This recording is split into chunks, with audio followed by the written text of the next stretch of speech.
45페이지 슬러지 볼게요. 슬러지.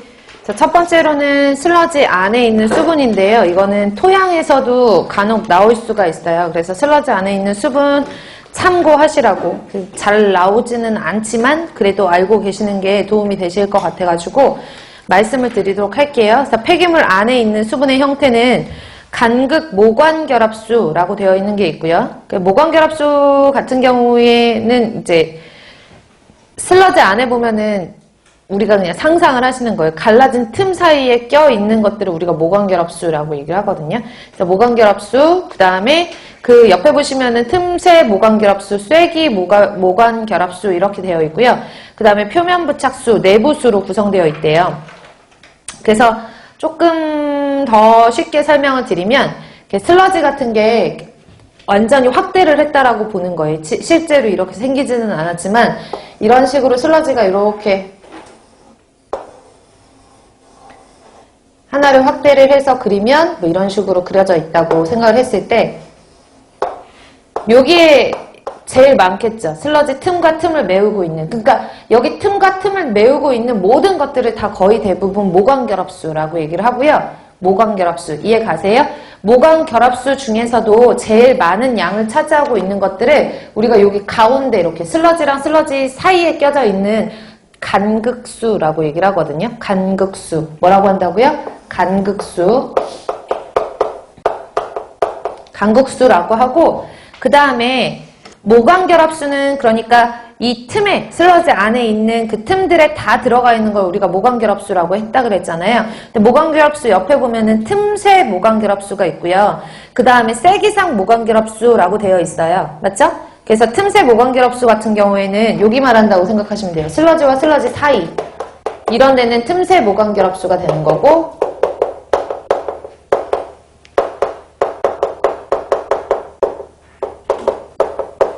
그 다음에 슬러지 여기 슬러지 요런 부분에 쐐기 박힌다고 하거든요. 그래서 요런 부분에 있는 거를 우리가 쐐기상 모관결합수.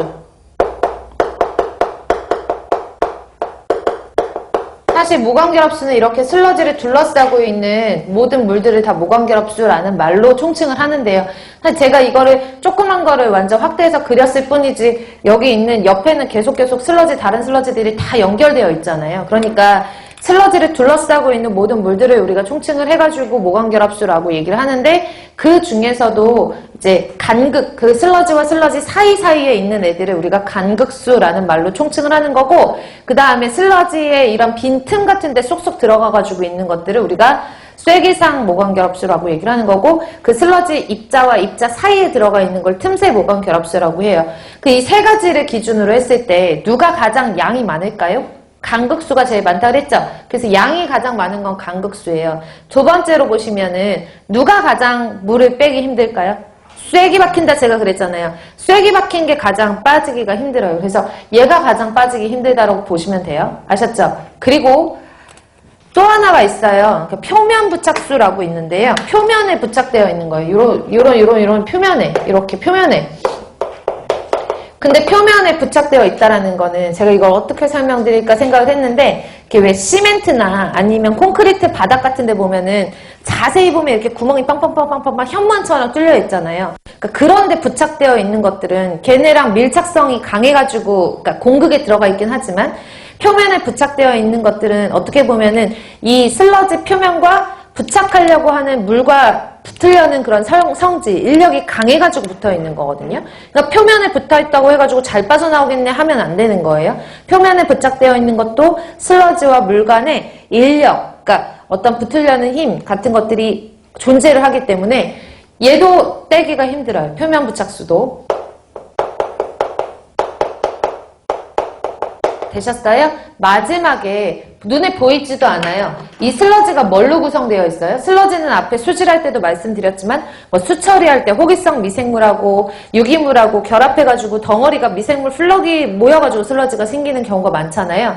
그러면 이런 플럭 같은 거에는 세포라는 게 있단 말이에요. 근데 그 세포 안에 세포 안에 존재하는 물이 있겠죠. 미생물 세포 안에 존재하는 물. 그걸 내부수라고 얘기해요. 그럼 가장 빼기 힘든 건 뭐예요? 내부수예요. 이 내부수 같은 경우에는 어떻게 빼야 되냐 하면 얘를 호기성 분해시키거나 아니면 열분해를 시켜가지고 완전히 이 세포를 파괴를 시켜야지만 그 세포 내에 있는 물을 바깥으로 뺄 수가 있는 거예요. 표면수도 마찬가지고 내부수보다는 조금 덜하지만 내 표면에 부착되어 있는 물 같은 경우에도 열을 가해야지 표면 부착수를 분리를 할 수가 있고요. 그거에 비해서는 나머지가 조금 빼기 쉬운데 그래도 가장 많은 양을 차지하고 우리가 슬러지를 탈수를 한다 했을 때 가장 많은 양이 빠지는 게 누구라고요? 간극수가 된다고요. 이해 가세요? 그래서 거기 나와 있는 내용 중에서 제일 많은 양을 차지하고 있는 위에 있는 표를 보시면 간극 모광 결합수라고 되어 있는데 어쨌든 모광 결합수라는 말 빼셔도 상관없어요. 모광 결합수는 슬러지를 둘러싸고 있는 물들을 말하는 거니까 간극수가 가장 많은 양을 차지하고 있다라고 알아두셔야 되고 그 다음에 틈새 모광 결합수와 표면 부착수 같은 것들이 그 다음 양을 차지하고 있고요. 내부수가 가장 적죠. 세포 내에 존재하는 물이라서. 그 다음에 탈수가 잘 안 되면 슬러지 결합력이 증가하면 슬러지의 강도가 증가를 한대요. 그래서 슬러지 강도가 크다라는 얘기가 탈수가 잘 안 된다라는 뜻이에요. 맞죠? 그러면 탈수가 가장 잘 안 되는 건 누구라 그랬어요? 내부수. 그 다음에 누구? 표면 부착수라고 했고 모광 결합수 중에서 쐐기 박힌 게 가장 잘 안 빠진다 그랬죠. 그 다음에 틈새 모광 결합수. 그 다음에 거기 나와 있는 것 중에서 간극 모광 결합수라고 나온 거 있잖아요. 그쵸? 간극수까지가 끝이라고 보시면 돼요. 모광 결합수 맨 끝에 있는 거 있죠. 그런 것들은 그냥 여기 슬러지랑 또 다른 슬러지 사이에 그냥 둘러싸고 있는 물들 이거를 말해가지고 모광 결합수가 맨 뒤에 있는 거고 정리를 할게요. 칠판 보시면은 이 칠판에 있는 내용들 중에서는 가장 잘 빠지는 순서를 설명드렸잖아요. 여기는 가장 안 빠지는 순서로 나온 거니까 탈수성이 가장 안 좋은 거를 순서대로 보면은 가장 안 좋은 건 내부수가 가장 잘 안 빠지고 그 다음에 표면 부착수가 물과의 인력이 가장 슬러지와의 인력이 가장 강하다라고 했고 그 다음에 쐐기상, 그 다음에 틈새, 그 다음에 간극수 순서라는 거예요. 아셨죠? 그리고 맨 마지막에 있는 모광 결합수 잘 빠진다라고 하는 건 이런 슬러지들을 둘러싸고 있는 물들을 말하는 거니까 그거는 제외를 하셔도 상관없어요. 되셨죠?